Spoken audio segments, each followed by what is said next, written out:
Die Bezeichnung Wellensittiche nimmt einerseits Bezug auf die Papageienart, nämlich Sittiche, und Wellensittiche verweist auf die charakteristische Wellenzeichnung an Flügeln und Kopfgefieder.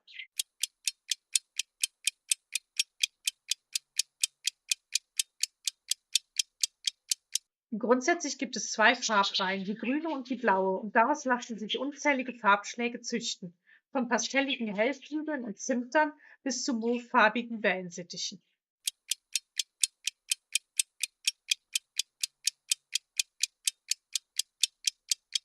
Pansy-Bubi-Wellensittiche sind kleiner und zierlicher als die anderen beiden Arten.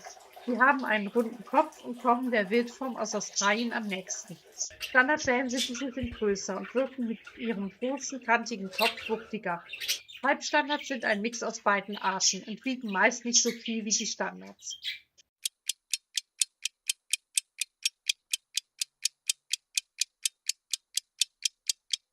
Wilde Wellensittiche kommen aus Australien und leben dort bis auf die Küste und Tasmanien im ganzen Staatsgebiet. Sie ziehen als Nomaden durch die Steppen und Eukalyptuswälder und bilden häufig große Schwärme von mehreren hundert Tieren.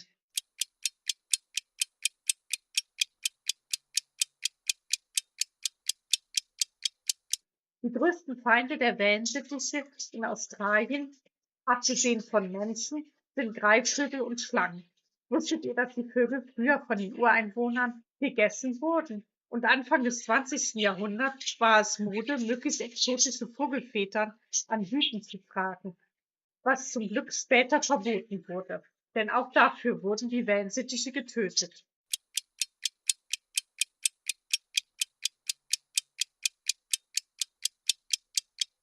Die Wellensittiche in Australien nutzen Bruthöhlen in Bäumen und bauen keine Nester wie andere Vögel. Daher kommt auch der Nagertrieb der Hennen, denn beide Geschlechter sorgen dafür, dass die Bruthöhle ideal ausgestattet ist.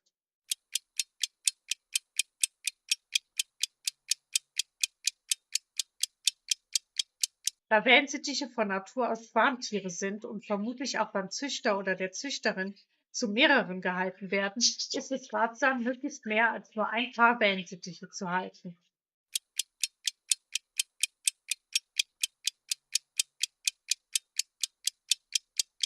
Ihr könnt Wellensittiche natürlich in der Zoohandlung kaufen. Oder ihr tut etwas Gutes und gebt Wellensittichen aus dem Tierheim ein neues Zuhause. Es gibt auch immer wieder Abgabevögel, die in Wellensittichforen und beim Wellensittichverband vorgestellt werden.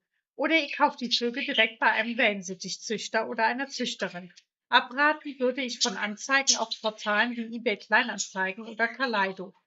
Foren, die neben Tieren auch gebrauchte Mode, Bücher und anderes anbieten, sind einfach keine seriöse Quelle für neue Haustiere.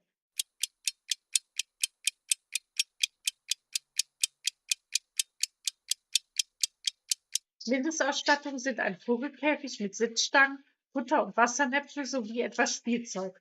Einen Freisitz solltet ihr euch vor dem ersten Freiflug anschaffen oder selber basteln. Körnerfutter, Vogelsand oder andere Einstreu, Vogelgritt und Kolbenhirse sollten auch zum Start nicht fehlen. Super, wenn ihr für den ersten Start auch Pflanzen wie den Golliwog oder andere Frischkost zur Verfügung stellt.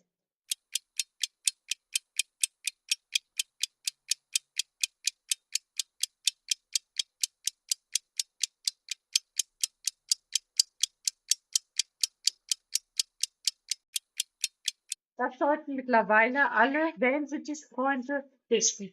Hennen haben eine rosa bis braune Wachshaut, die meist etwas verkrustet ist.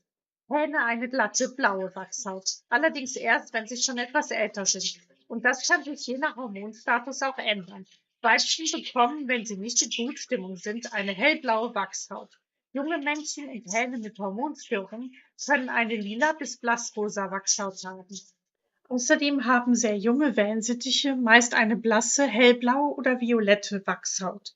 Und worauf mich eine Zuschauerin hier auf YouTube aufmerksam gemacht hat, einige Farbschläge können auch eine hellere Wachshaut haben, so zum Beispiel mauvefarbene Männchen oder Schecken, Lutinus und Albinus. So hat mein Lutino-Männchen Emily eine rosa Wachshaut, weshalb ich gehofft hatte, sie wäre ein Weibchen.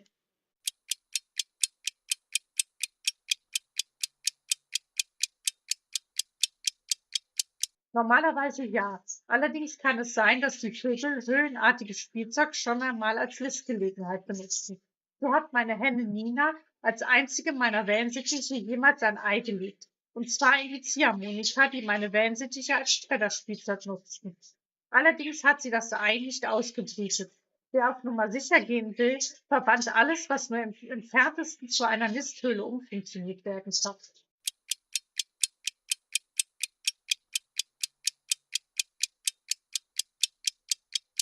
Ganz junge Wellensittiche haben neben den niedlichen schwarzen Knopfaugen meist eine helle lila Wachshaut und noch schwarze Flecken auf dem Schnabel.